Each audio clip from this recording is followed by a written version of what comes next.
저와 여러분이 한 절씩 나눠서 보십니다. 45절에서 53절입니다. 제6시로부터 온 땅에 어둠이 임하여 제9시까지 계속되더니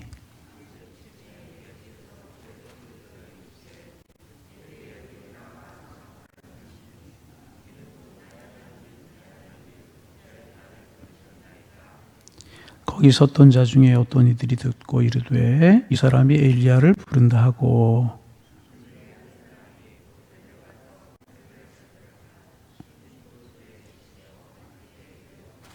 그 남은 사람들이 이르되 가만두라 엘리야가 와서 그를 구원하나 보자 하더라. 예, 성소 휘장 위로부터 아래까지 찢어져 둘이 되고 땅이 진동하며 바위가 터지고 함께 보십니다. 예수의 부활 후에 그들이 무덤에서 나와서 거룩한 성에 들어가 많은 사람에게 보이니라. 아멘. 예수님께서 십자가에 못 박히셨습니다. 어제 우리가 묵상한 것처럼 겟세마네 동산에서 밤새도록 기도하셨어요. 그게 이제 목요일 날 있었던 일입니다. 그리고 새벽녘 기도회자 검과 뭉치를 들은 사람들, 무리들이 몰려왔어요. 예수님을 잡으려 몰려왔고 가룟 유다의 배신이 이루어지게 이제 되는 겁니다. 그리고 그때부터 예수님께서 끌려다니시면서 고난을 당하시게 되는데 우리 예수님께서 이제 두 가지 재판을 받으셨어요. 첫 번째 재판은 뭐냐면 종교적인 재판이에요. 가야바 법정에서. 근데 종교적인 재판은 사용할 수 있는 권한이 없었습니다. 그 종교 재판을 받으신 우리 예수님, 정치적인 재판을 받으시는데 빌라도의 법정으로 옮겨가셨어요. 빌라도가 아무리 예수님을 신문하지만 예수님에게 죄가 없는 것을 알았잖아요. 그러나 밀란이 날 것을 이제 두려워해서 예수님에게 사형 언도를 선고하죠. 바나바를 놓아주기를 원하느냐, 예수를 놓아주기를 원하느냐. 그럴 때 무리들이 바나바를 놓아달라고 소리를 이제 질러요. 그리고 예수님께 십자가에 넘기셔서 그때부터 이제 고난을 당하기 시작을 하시는 겁니다. 그래서 조금 정리하면 어제 목요일 날 이제 제자들의 발을 씻기시고 성찬식을 행하시고 겟세마네 동산에 가서 밤새도록 기도하셨어요. 새벽에 무리들이 와서 예수를 잡아가지고 이제 가야바의 법정으로, 빌라도의 법정으로 그렇게 이제 옮겨 다니게 되는 겁니다. 새벽부터 예수님 시달리게 되신 거죠. 그러면 이제 십자가에 달리신 시간이 우리 시간으로 이제 말하면 오전 9시라고, 6시라고 했으니 우리 시간으로 9시인 것입니다. 9시에 십자가에 달리셨어요. 그리고 이제 12시까지 십자가를 지고 계시다가 이제 오후 3시에 이제 숨을 거두시게 이제 되는 겁니다.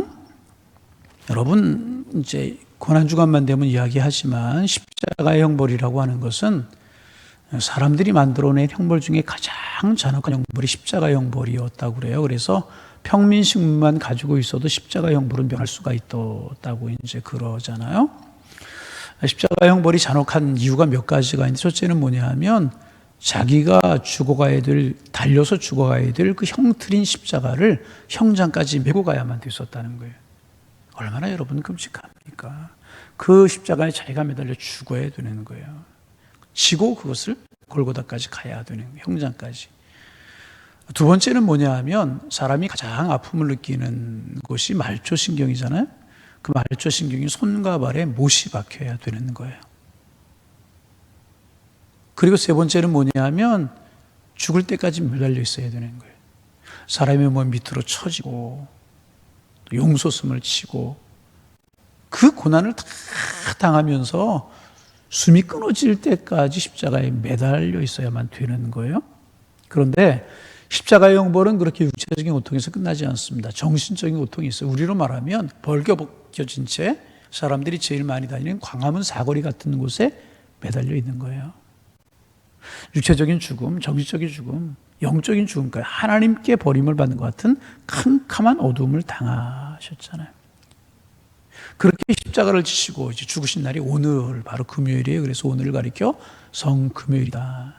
그래서 이제 하루 금식을 하기도 하고 아침 금식을 하기도 하고 그러면서 그리스도인들이 주님의 고난에 동참하는 날로 지내기도 이제 합니다. 죄는 우리가 당하시고 형벌은 우리가 당해야 되는데 죄는 우리가 짓고 형벌은 우리가 당해야 되는데 예수님께서 형벌을 당하시고 예수님께서 고난을 당하셨어요. 왜? 우리를 사랑하시기 때문에. 왜?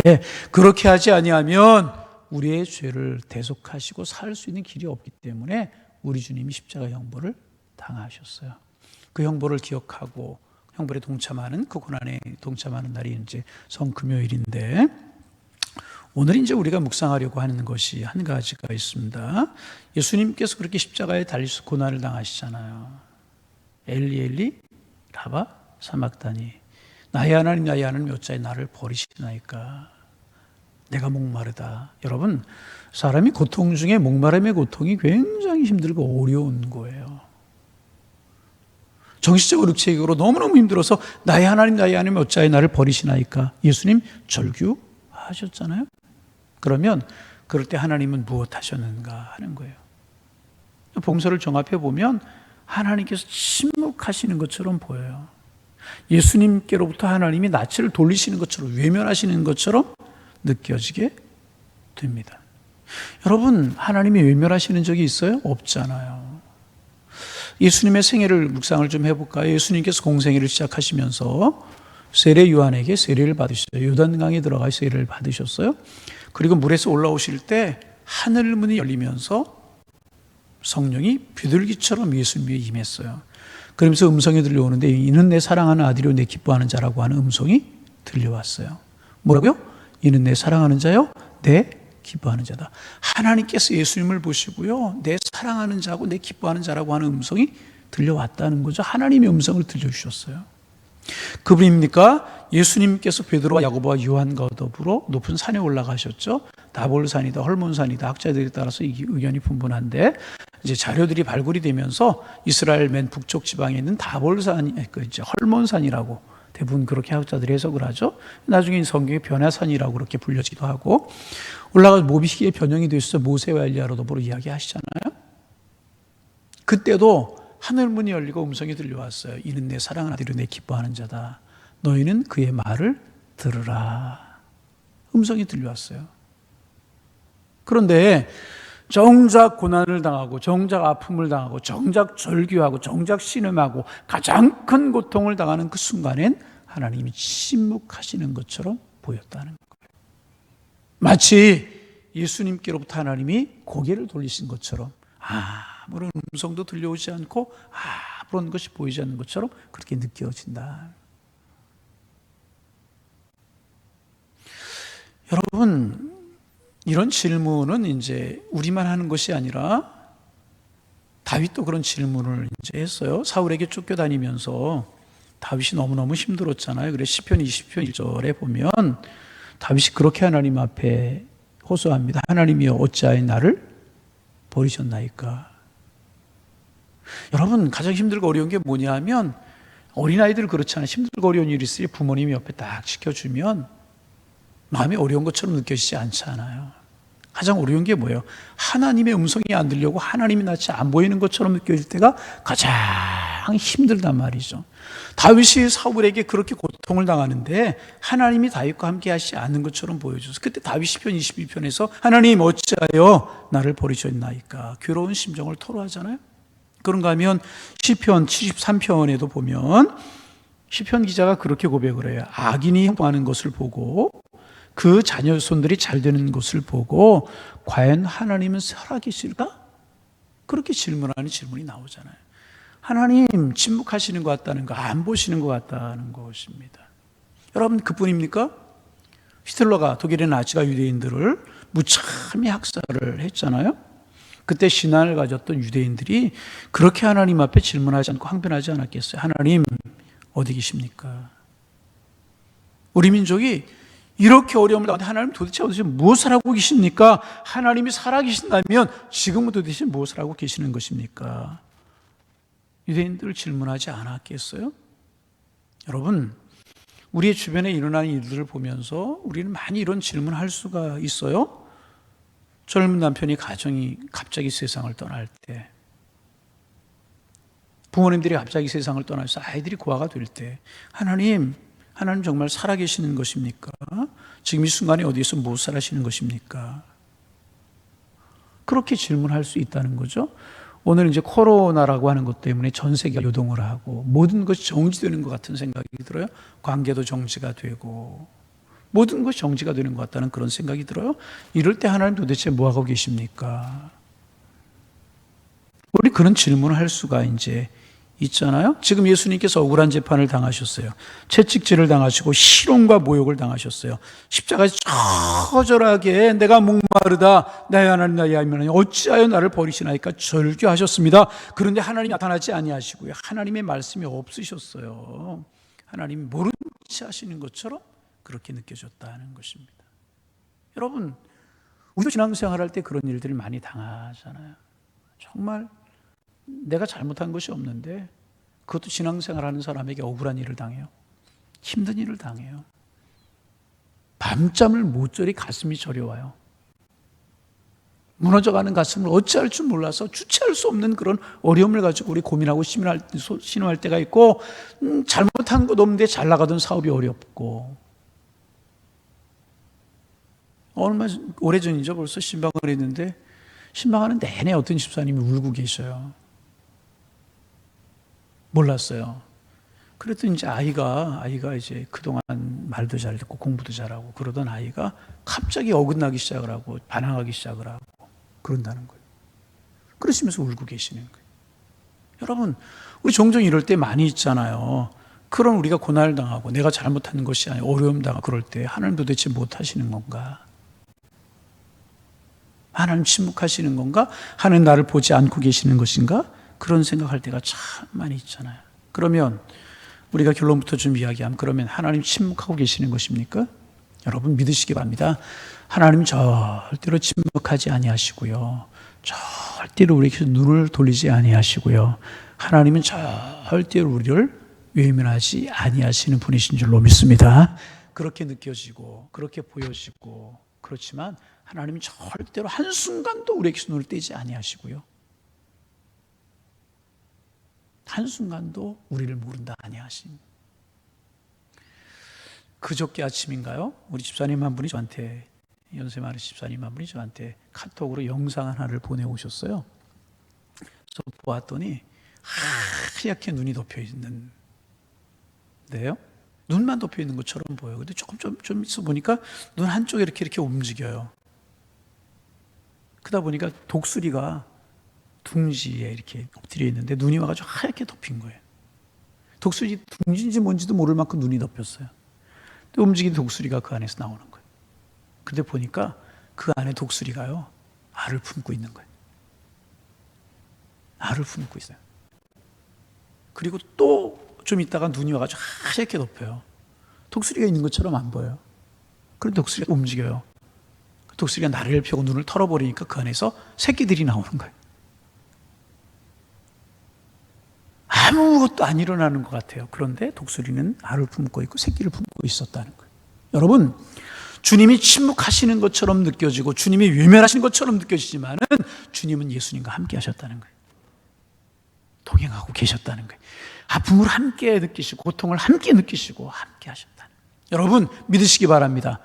하나님 우리와 함께 하시는 줄로 믿습니다. 고통의 순간에도 힘든 순간에도 하나님 우리와 함께 하신다는 거예요. 그러면 하나님 어떻게 함께 하신다는 거 어떻게 우리가 알 수가 있나? 오늘 본문에서 세 가지로 찾아볼 수 있어요. 첫 번째는 뭐냐면 6시부터 9시까지 온 땅에 어둠이 가득했다고 그랬어요. 이게 뭔가? 6시면 우리 시간으로 9시, 오전 9시라고 그랬어요. 9시면 12시, 낮 12시라 해가 창일하게 떠야 되는 시간이에요. 그런데 해가 창일하게 떠야 되는 그 시간에 해가 빛을 잃었어요. 캄캄한 어둠이 온 세상을 덮으셨다는 거예요. 지금 예수님의 죽으심에 하나님께서 지금 응답하고 계시는 것이라는 거예요. 내가 너와 함께한다. 지금 내가 내 아들 십자가에 죽어가는 그 모습을 보면서 내 마음이 이렇게 슬프다. 내 마음이 터질 것 같다. 그 아픈 마음을, 그 심정을 그 어둠으로 태양의 빛을 잃게 하시고 온 세상의 빛을 잃게 하시면서 하나님의 마음을 지금 나타내 보여주고 계시는 것이라. 그래도 여러분 하나님이 침묵하고 계시는 것입니까? 십자가 옆에 있었던 사람들이 내가 정말 하나님의 아들이냐 그러면 십자가에서 내려오라고 조롱을 합니다. 그 모습을 보시고 우리 하나님은요, 예수님을요 십자가에서 내려오게도 하실 수 있는 분이십니다. 얼마든지 내려오게 하실 수 있고요, 십자가 옆에 있던 사람들의 입을 닫아버리게 하실 수도 있는 것이고요, 죄송한 이야기지만 하늘에서 벼락을 치게도 할 수 있는 그런 하나님이셨어요. 그런데 겉으로는 침묵하는 것처럼 보였어요. 왜요? 그렇게 해야 온 인류의 죄를 사할 수 있기 때문에 예수님이 십자가를 지는 것을 내버려 두어야만 우리를 사랑하신 하나님의 증표를 볼 수 있기에, 그렇게 해야만 온 인류의 죄를 사하고 온 인류를 구원할 수 있기에 하나님께서는 예수님 십자가를 지시고 고통을 당하는 것을 보고 계시고 알고 계시고 느끼고 계시면서도 침묵하시는 것처럼 보여졌어요. 그러면서 하나님의 아픈 마음을 그렇게 표현하고 계시는 거예요. 태양도 빛을 잃고 온 세상이 빛을 잃고 캄캄하게 하시면서 주님의 아픈 마음을 지금 표현하고 계시는 거예요. 여러분, 그래도 하나님이 침묵하고 계시는 거예요? 절대로 침묵하고 계시는 것이 아니라, 두 번째, 예수님께서 운명하시는 순간에 성전의 큰 휘장이 위에서부터 아래로 쫙 찢어졌어요. 이것은 무엇을 이야기하는 것인가? 여러분, 이스라엘 성전에 가면 이제 뜰이 있고 문을 통해 들어가면 성소가 있어요. 성소의 한쪽에 진설병, 한쪽에 촛대 그렇게 놓여 있잖아요. 항상 진설병을 이렇게 갈아 놔야 되고 말씀을 상징하는 것이라고도 이야기하고, 촛대의 불이 항상 켜져 성도들의 기도를 상징하는 것이다, 그렇게 상징하기도 하잖아요. 뭐 더 설명할 시간 없고 새벽 시간이니까요. 그리고 그 들어가면 그 안에 지성소가 있어요. 지성소는 1년에 한 번 대속죄일에 대제사장만 들어갈 수가 있어요. 민족의 죄를 가지고, 백성들의 죄를 가지고 대제사장이 지성소에 들어가는 거예요. 하나님께서 백성들의 죄를 사하시면 대제사장이 살아서 나오는 것이고요, 죄를 사하지 않으면 대제사장이 그 안에서 죽는 일도 있었어요. 그래서 그 안에 입고 들어가는 옷에는 옷단에 방울 같은 것이 달려있고 움직이면 살아있는 것이 보여질 수 있도록 백성들의 죄를 가지고 지성소에 대제사장이 들어갔다는 거죠. 성소와 지성소를 가로막고 있었던 성전이 위에서부터 아래로 쫙 갈라졌다는 거예요. 무엇을 상징하는 거예요? 내 아들이 지금 십자가에서 그렇게 죽음으로 말미암아 이런 휘장처럼 가려졌던 너희와 내 사이에 있었던 죄담이 허물어졌다. 백성들이 하나님 앞에 나아가려고 하면 제물들을 가지고 나가야 됐잖아요. 제물을 가지고 나서 완수하고 죽이고 피를 흘려야만 죄가 사해지고 하나님 앞에 나아갈 수 있었잖아요. 이제는 그럴 필요가 없다. 막혀있던 휘장이 찢어졌던 것처럼 너희들 제물 가지고 나올 필요 없고, 그럼 없다. 내가 내 아들의 죽음을 받았다. 그리고 너희와 나 사이에 있었던 죄의 담을 헐어버렸다. 너희들이 나에게 나올 수 있는 길이 열렸다. 이것이 예수 내 아들의 죽음으로 이루어진 것이다. 하나님이 지금 이렇게 응답하고 계시다는 거예요. 하나님이 침묵하고 계시는 거예요? 하나님이 얼굴을 돌리고 계시는 것입니까? 아니라는 것이. 내 아들이 이렇게 십자가의 죽음으로 말미암아 너희와 내 사이에 화평이 이루어졌다. 이거보다 더 큰 응답이 어디에 있습니까? 더 큰 음성이 어디에 있습니까? 더 큰 사인이 어디에 있느냐는 것입니다. 지금 하나님께서 예수님에게 응답을 주시는 거예요. 너는 죽었지만 승리했다. 너는 십자가에서 인류의 모든 죄를 지고 희생했지만 모든 백성의 죄를 사하고 부활을 주는 승리의 약속을 내가 주었노라. 하나님께서 주님께 주시는 말씀이었다. 이거보다 더 큰 음성이 어디에 있었어? 또 한 가지가 있어요. 52절에 보면, 시간이 없으니까 읽지 않겠습니다. 52절에 보면 지진이 나서 큰 지진, 땅이 진동하고 바위가 터졌다고, 무덤 문이 열렸다고, 자던 성도들의 몸이 일어났다고 그랬어요. 밤에 자던 성도들의 일이 일어났다는 게 아니고요, 예루살렘에 있는 무덤의 문이 열렸다는 거예요. 무덤이 갈라지고요, 죽었던 사람들이 다 깨어났다, 살아났다는 거예요. 그래서 그들이 예루살렘 성으로 들어갔다. 예수 그리스도의 죽음으로 모든 죄와 사망과 사탄의 권세가 무너졌다는 것을 의미하는 것이라. 이 예수님이 십자가의 죽음으로 말미암아 죽음이 완전히 정복이 되었다. 하나님이 그런 사인을 주고 계시는 거예요. 예수는 죽었지만 승리했다. 그것을 웅변적으로, 새벽 시간이라 길게 이야기할 시간이 없어서 요약해서 말씀을 드려요. 예수는 죽었지만 승리했다는 것을 웅변적으로 하나님께 지금 응답해주고 계시는 것이라. 침묵하고 계셨고 얼굴을 돌리는 것처럼 보였지만 한순간도 하나님께서는요, 예수님에게 눈을 뗀 적이 없고요, 예수님께 떠난 적이 없으셨다는 거죠. 항상 함께 하시고 동행하시고 아픔을 친히 느끼시고, 아니 더 아픔을, 여러분 자녀가 죽어가는데 외면할 부모가 어디에 있겠습니까? 그것보다 더한 심정으로 우리 하나님은 예수님과 함께 하셨다는 것입니다. 고난 중의 영광으로 패배 가운데 승리로 우리 주님 응답하셨다는 것입니다. 여러분, 결론입니다. 하나님 예수님을 오시면서 절대로 침묵하거나 유면하지 아니하셨던 것처럼요, 우리에게도 마찬가지입니다. 우리에게 침묵하지 아니하시고요, 절대로 우리를 외면하지 아니하시고요, 우리를 떠나지 아니하시고요, 우리와 함께 하시는 주님이 우리의 주님이신 줄로 믿습니다. 한순간도 주님은 우리를 떠나시지 않아요. 우리가 여러분 다윗 이야기, 시편 기자 이야기, 히틀러 이야기, 우리가 유대인 이야기 했지만은 우리가 인생을 살다 보면 하나님이 침묵하시는 것처럼 느껴질 때가 많아요. 억울한 일을 당해서 정말 억울한 것 중에 억울한 것이 사람들이 마음을 몰라주고 딴소리할 때 얼마나 마음이 아파. 믿었던 사람 딴소리할 때 그것처럼 마음이 아플 때가 어디 있어. 나는 아닌데 그런 것 때문에 내가 힘들고 어려운 이야기를 들으면 얼마나 힘들고 어려워. 그때 하나님 도대체 뭐 하시는가? 왜 이런 오해를 당하게 하시는가? 그럴 때도 있잖아요. 나 딴 팔지 않고 딴 것 하지 않고 내 사업을 위해서, 내 일을 위해서 정말 모든 것 다 해서 이제까지 달려왔는데 결과가 뭔가 허전하고 허무할 때가 있잖아요. 인생을 살다가 하나님 뭐 하셨는가? 나 이렇게 내버려 두시는가? 하나님 살아계시다면 내 자녀들 왜 그런가? 여러 가지로 그런 생각, 왜 이렇게 하나님 침묵하고 계시고, 다른 사람들 보면 잘 되는 것 같은데 왜 하나님 나에게 외면하시고 그런가? 그런 생각 우리에 많이 들 때가 있다는 거예요. 그러나 여러분 믿으시기 바랍니다. 하나님 우리에게서 절대로 멀리 계시지 아니하셔요. 함께 하시는 줄로 믿습니다. 침묵하시지 않고요, 그 삶의 현장을 통해서 우리에게 말씀해주고 계시는 우리의 주님이라는 거예요. 아니, 우리와 함께 그 고난 중에서 고난을 당하고 계시는 우리 주님이라. 일부는 시간이 좀 적기 때문에 이런 이야기 안 했는데, 이분은 좀 이야기 좀 하려고 그래요. 몇 번 제가 이야기한 거잖아. 어떤 사람이 밤에 꿈을 꾸었다고.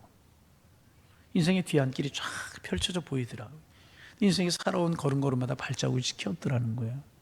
많이 제가 여러 번 이야기한 이야기잖아요. 이렇게 가만히 보니까 자기 인생의 뒤안길에 살아온 인생을 다 발자국이 찍혔는데, 어떨 때는 두 사람의 발자국, 어떨 때 한 사람의 발자국이더라는 거예요. 이렇게 보니까 하나는 자기의 발자국, 하나는 주님의 발자국이더라는 거예요. 보니까 힘들고 어려울 때는 한 사람의 발자국, 자기의 발자국이 찍혀있고, 편안하고 좋을 때는 두 사람의 발자국, 주님이 함께 걸으셨던 발자국이 찍혔더라는 거예요. 이 사람이 하나님 앞에 툴툴거렸대. 하나님, 힘들고 어려울 때는 왜 나 혼자 걷게 하시고 평화로 좋을 때 주님이 나와 옆에 동행하셨습니까? 힘들고 어려울 때 나와 동행하시고 편할 때는 좀 나 홀로 내버려둬도 되는 건 아니십니까? 왜 그렇게 하셨습니까? 그때 주님의 음성이 마음속에 들려오더래. 깨달음이 느껴지더래. 야, 이 녀석아, 자세히 보아라. 네 발자국인 줄 아냐? 내 발자국이다. 내가 평안할 때는 내가 네 옆에서 동행했고, 내가 힘들고 어려울 때는 내가 넘어지고 쓰러질까 봐 내가 너를 업고 걸어놓으라. 할렐루야. 주님 우리를 떠나신 적이 없고요, 우리를 외면하시는 적이 없으십니다. 주님 우리를 사랑하십니다. 너무너무 사랑하십니다.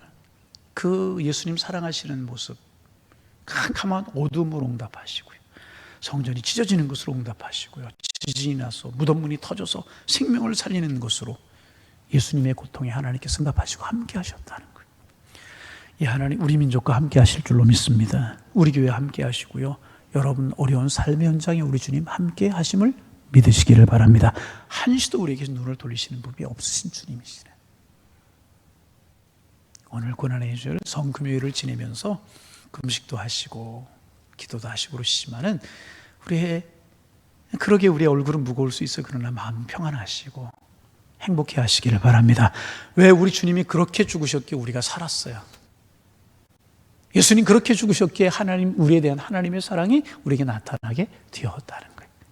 그러기에 우리 그 주님을 찬송하면서 감사하면서 주와 동행할 수 있는 성금요일을 지내셔서 영적인 유익이 되시고, 그렇구나 오늘 하나님 나와 함께 하시는구나, 믿음의 고백을 하며 살아가시는 축복의 날 되시기를 주님의 이름으로 축원합니다.